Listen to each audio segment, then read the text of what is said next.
Добрый день, Виктор Вячеславович. После ряда ваших заявлений и обвинений, сделанных в адрес властей Окарды, появились контробвинения вас в последствиях ваших действий в качестве акима в Восточно-Казахстанской области. Вы не могли бы прокомментировать эти обвинения? Добрый день, Алексей. Хочу отметить, что когда меня назначили акимом Восточно-Казахстанской области, приехав на Восток, это моя родина, я там родился, вырос, там прошла моя юность, детство, отрочество. И вот, приехав на Восток, я увидел, что, в принципе, этот замечательный край, некогда процветающий край, захерел, мягко говоря, и находился на последнем месте по индикативным показателям среди всех регионов Республики Казахстан. Меня это очень сильно удивило и поразило.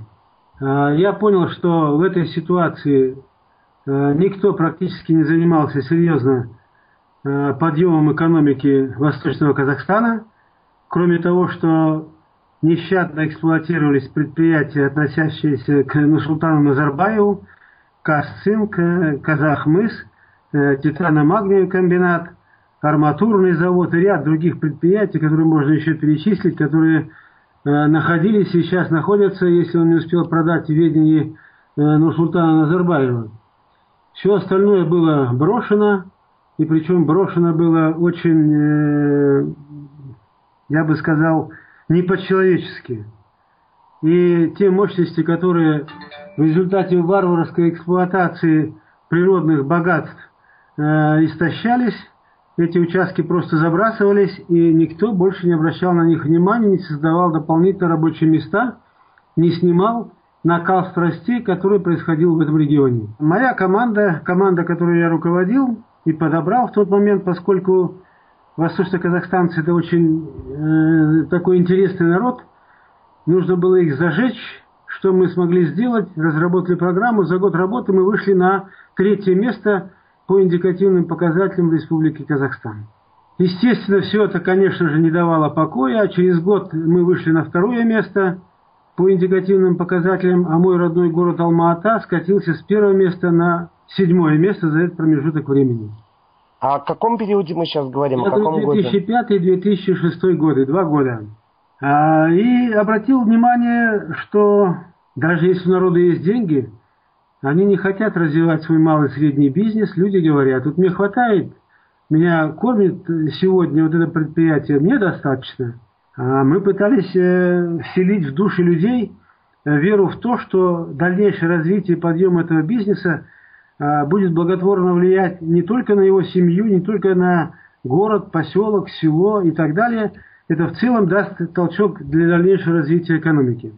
Но люди не верили и были очень насторожены, говорили: нет, мы вот знаем свое дело, это нас кормит, больше мы ничего делать не будем. И обратили внимание, что народ очень настороженный, нужно было, еще раз подчеркну, вселить в уверенность людей. И команда под моим руководством это смогла сделать, и начал развиваться малый и средний бизнес. И в этот момент времени все почувствовали дух предпринимательства, началось строительство, выделение земельных участков, строительство жилья пошло, и люди почувствовали веру, что идут необратимые процессы в экономике Восточно-Казахстанской области и растет внутренний региональный продукт.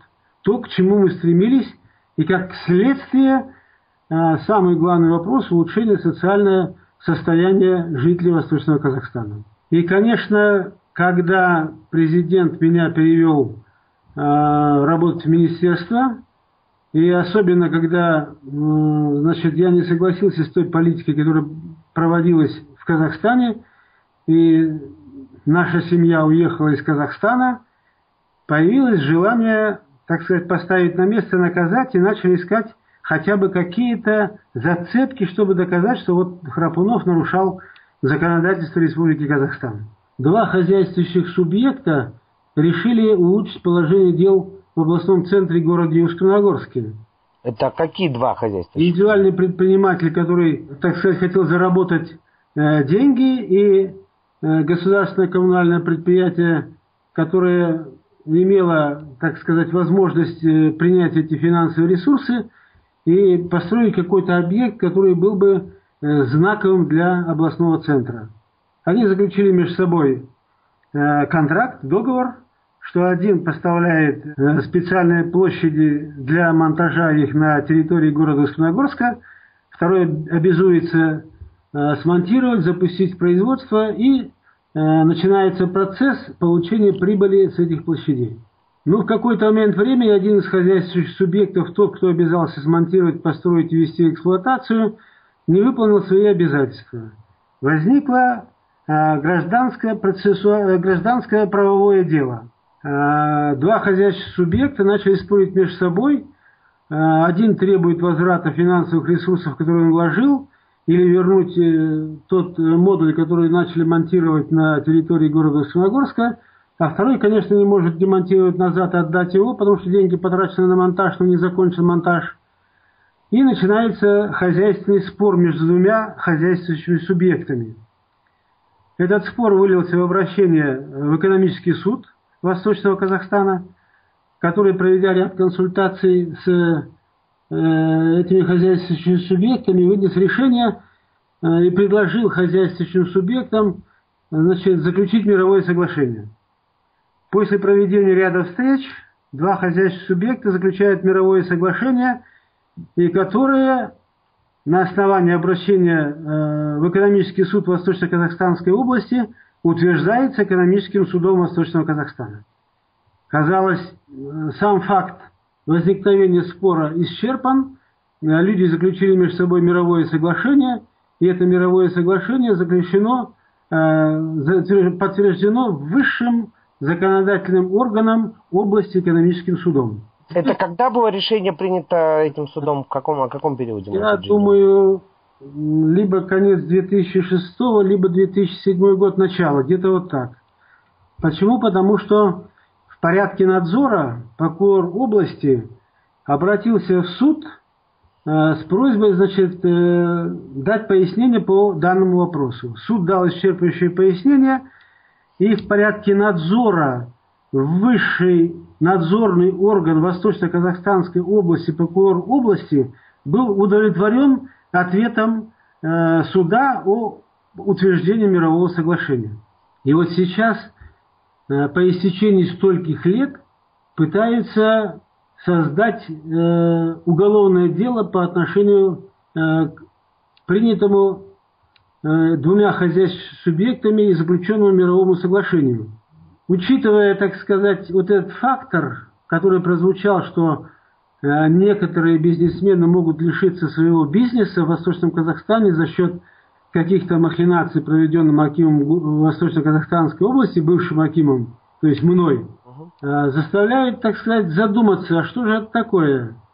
Учитывая законодательство Республики Казахстан, Гражданский кодекс, который учитывает все сделки, которые происходят между хозяйственными субъектами, и рассмотрение любого спорного вопроса носит гражданско-правовой характер. То есть ни о каком уголовном преследовании здесь не могло быть и речи.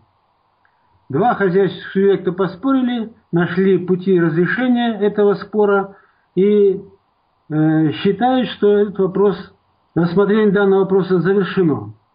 А вот с вашей точки зрения, помимо этого аргумента, то есть мести по отношению к вам, есть ли какие-то еще, возможно, скрытые цели или, так сказать, мотивы во всей этой истории с этими сделками?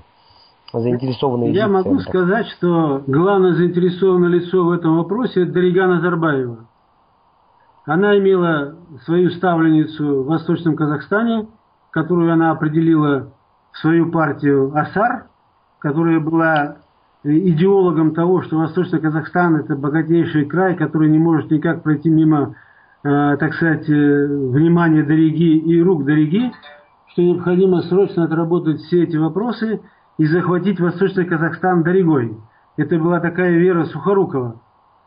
И через Веру Сухорукову, которая в уши вливала Дариге, что вот это все должно принадлежать только тебе, поскольку все крупные предприятия принадлежат твоему папе, а все остальное должно быть твое. И, естественно, у Дариги был большой интерес акима или губернатора области, который на сегодня является не совсем сговорчивым, так сказать, по этим вопросам.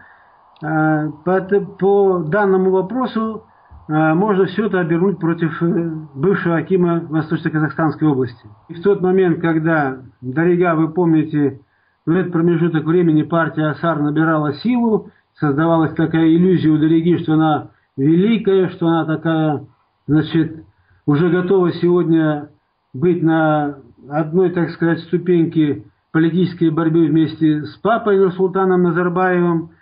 И в этот момент какой-то губернатор Восточного Казахстана не выполняет ее волю, так сказать. Но в дальнейшем хочу подчеркнуть, что Бергенев был назначен губернатором Восточно-Казахстанской области и, не проработав 1 года, был с треском освобожден по отрицательным мотивам, поскольку была раскрыта связь с преступными группировками. То есть правильно я понимаю, что сегодня любое хозяйственное решение, утвержденное судами и не вызывавшее никаких вопросов у правоохранительных органов и у судебной власти, может быть оспорено только потому, что вот есть какие-то политические счеты и есть какой-то серьезный интерес у политической группировки там, к этим активам? Абсолютно правильно. Вы прям в точку попали. И я еще хочу дальше подчеркнуть. Прокурор области, который обращался в суд за разъяснениями, в дальнейшем вскрыл очень серьезное хищение с бюджета Восточно-Казахстанской области бывшим акимом Восточно-Казахстанской области Карибжановым. Карибжанов применил все для того, чтобы можно было наказать того человека, который через средства массовой информации до всех казахстанцев, в том числе восточно-казахстанцев, довел те нарушения и хищения из бюджета Восточно-Казахстанской области. Аким Карибжанов на бюджетные деньги купил автомобили и взял их к себе в личную собственность в свой гараж. И в тот момент прокурор республики сдал прокурора области. Прокурор области был освобожден, и у него нашли точно такую же зацепку, как сегодня пытаются найти против бывшего акима Восточно-Казахстанской области. Якобы он незаконно приватизировал недостроенный коттедж. И этого было достаточно для того, чтобы прокурор, главный, так сказать, надзиратель законности в Республике Казахстан, сдал своего прокурора области. А Карибжанов, благодаря поддержке, я уверен, Дариги, мирно пересел в кресло вице-спикера Палаты Республики Казахстан. Вот я хочу на этом примере именно показать, что когда выгодно власти, когда необходимо показать то, что им нужно, они готовы пойти на все ради достижения своей цели. Сдать прокурора области, умыть руки, назначить удобного для акима области прокурора области, который будет только поддакивать и говорить делать то, что будет говорить ему то лицо, от которого он зависит полностью и целиком. Вот это и есть законность правосудия по-казахстански. И сегодня преступник Карибжанов сидит в кресле вице-спикера палаты. Кто теперь будет верить в справедливость и торжество законов Республики Казахстан? А прокурор, который вскрыл это нарушение, он находится сегодня в опале, без работы и просто уволен за то, что он вскрыл эти безобразия. Найти какого-то справедливого законного решения сегодня в судах Республики Казахстан невозможно.